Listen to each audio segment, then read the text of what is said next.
E o São Paulo conseguiu contratar Arthur do Botafogo. O vídeo de hoje do canal do Nicola traz bastidores da operação e muito mais. Fala aí, pessoal, sou Jorge e Nicola, bem-vindos a mais um vídeo do canal. Sem perder tempo, só pedir para deixar like. Bora começar o vídeo falando sobre Maceió, atacante da Portuguesa, que foi alvo nos últimos dias do Remo, do Vasco, do Fluminense, foi sondado pelo Corinthians, pelo São Paulo, entre outros, mas ao que tudo indica, o Maceió permanecerá na luz. Um pouquinho antes de gravar esse vídeo, por volta das 5 da tarde, conversei com o presidente da SAF da Portuguesa, o Alex Bourgeois, que me assegurou que não tinha nenhuma negociação avançada, a janela se encerra às 19 horas. Já o São Paulo tenta, desde o começo do ano, se livrar de Rafael Tolói, zagueiro de 35 anos de idade, contratado na metade da temporada passada da Atalanta.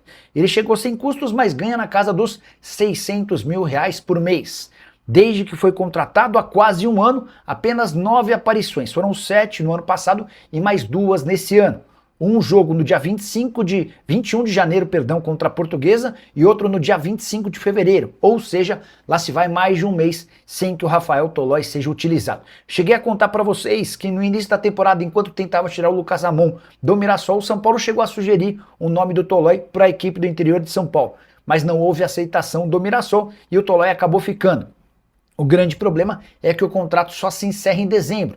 E se a gente multiplicar os 9 meses que restam, somando a férias, 13º, dá para dizer que o custo do São Paulo com o Tolói gira na casa dos R$6 milhões. Situação bem diferente da dele antes, na sua primeira passagem, antes de se mudar para o futebol italiano, quando o Tolói era um dos principais jogadores da posição no futebol brasileiro. Só para completar, registrar que a CBF rejeitou o pedido do São Paulo e manteve Luca na seleção sub-20, meio atacante que tem tido destaque na base do São Paulo, mas que ainda não conseguiu se firmar no time principal. Roger Machado tinha a intenção de utilizar o Luca como reserva na partida contra o Internacional na volta da data FIFA. Vinícius Júnior é um no Real Madrid e outro bem inferior na seleção brasileira. Acho que isso é meio nítido e certo para todo mundo, beleza? Mas queria trazer números dos 20 últimos jogos do Vini com a camisa do Real e dos últimos 20 jogos do Vini com a camisa da seleção brasileira. Pela seleção foram 5 gols, pelo Real Madrid 12. Assistências à igualdade, 2 para cada lado. E participações em gol, 7 participações em gol com a camisa da seleção brasileira, 14 pelo Real Madrid. Minutos para participar de um gol, 233 minutos na seleção, 123 minutos pelo Real Madrid. Grandes chances criadas, 2 contra 4. Finalizações no gol, finalizações certas, 23-31. Dribles certos, 40 dribles certos nos últimos 20 jogos pela seleção, 50 dribles certos pelo Real Madrid.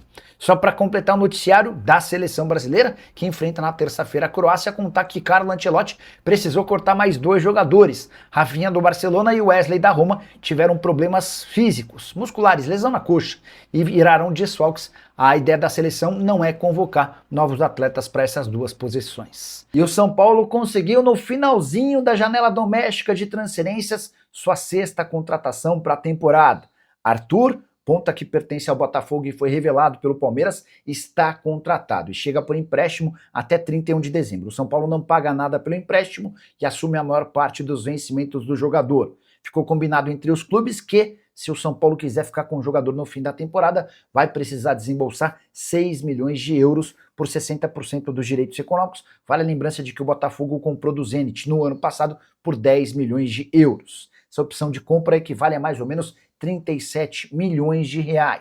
E equivale ao valor da compra do Ferrarese no Botafogo.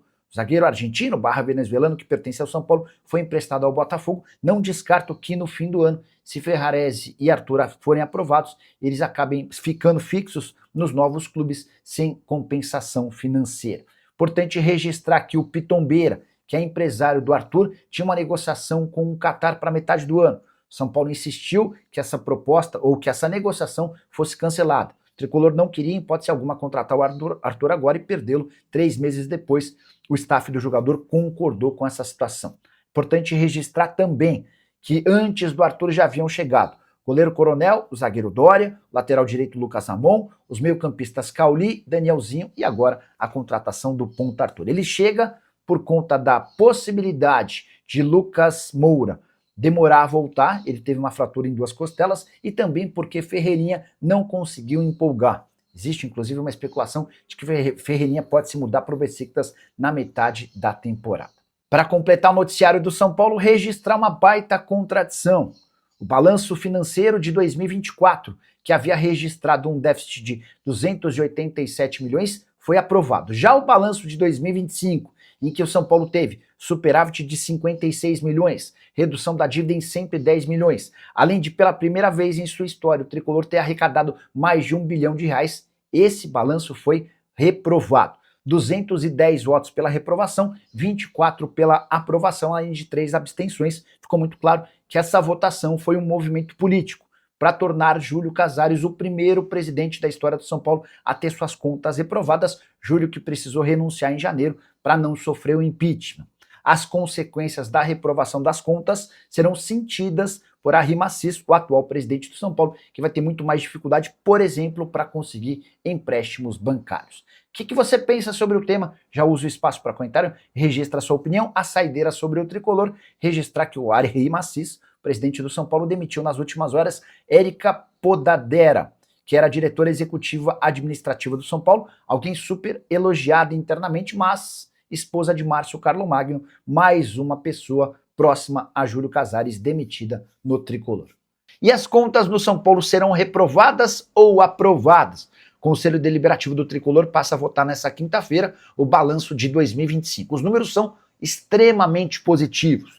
Superávit de 57 milhões de reais, vale a lembrança de que o São Paulo dos últimos anos registrou muito mais prejuízo do que lucro, mas não para por aí. O endividamento foi reduzido em 110 milhões de reais e hoje o São Paulo tem uma dívida de 858 milhões de reais. Pela primeira vez em sua história, o São Paulo arrecadou mais de R$1 bilhão. Somente Palmeiras, Flamengo e Corinthians no futebol brasileiro já haviam alcançado essa marca. Para completar, o São Paulo ainda registrou em 2025 283 milhões de reais em vendas, a meta era de 155 milhões. Diante desses números, fica até fácil imaginar que o Conselho Deliberativo aprovará as contas do Júlio Casares, certo? Pois é aí que a questão política entra em campo. Há um movimento muito grande de formadores de opinião são paulinos para que as contas sejam reprovadas, para que o Júlio Casares não saia pela porta da frente do São Paulo. Vale a lembrança de que o presidente, ou melhor, o ex-presidente precisou renunciar ao cargo para não sofrer um impeachment. Isso certamente aconteceria diante de uma série de escândalos que foram descobertos. Há essa campanha para a reprovação das contas, mas Arrim Assis, o atual presidente e companhia, tem alertado que a reprovação das contas causaria uma série de problemas ao São Paulo, e isso está estabelecido no Estatuto do Futebol. A tendência é que as contas sejam aprovadas, apesar dessa ressalva. Números de fato extremamente positivos. Só que eu tenho batido na tecla de que em 2026 dificilmente o São Paulo alcançará tais cifras pela dificuldade com venda de atletas. Todos os principais destaques do São Paulo no campo hoje são veteranos, com exceção de Bobadilla e também de Marcos Antônio. Essas são as duas únicas grandes vendas que o São Paulo pode ter para a temporada. Para fechar o noticiário São Paulino, contar que Rian Francisco entrou em fase final de transição com a preparação física. Ele participou nessa quarta-feira do seu primeiro treino sem restrição de contato físico, cirurgia no joelho feita em julho do ano passado. Fala, torcida brasileira, beleza? Chegando aqui com aquele giro de notícias importantes do São Paulo, para você ficar atento e atenado sobre tudo que está sendo falado. Arthur fechado com o Tricolor Paulista. Então, nesse dia 28, sábado, dia 28 de março, peço humildemente para você chegar aqui, dando aquele like maroto, gostoso, fortalecendo para o nosso trabalho, que está trazendo um vídeo diário, para você não perder nada sobre tudo que está sendo falado, especulado, noticiado, informado, e tudo que está sendo ventilado no dia a dia do mercado da bola, do maior clube do Brasil, claro que a gente fala do São Paulo. Um grande abraço para você e até o próximo vídeo. Fui!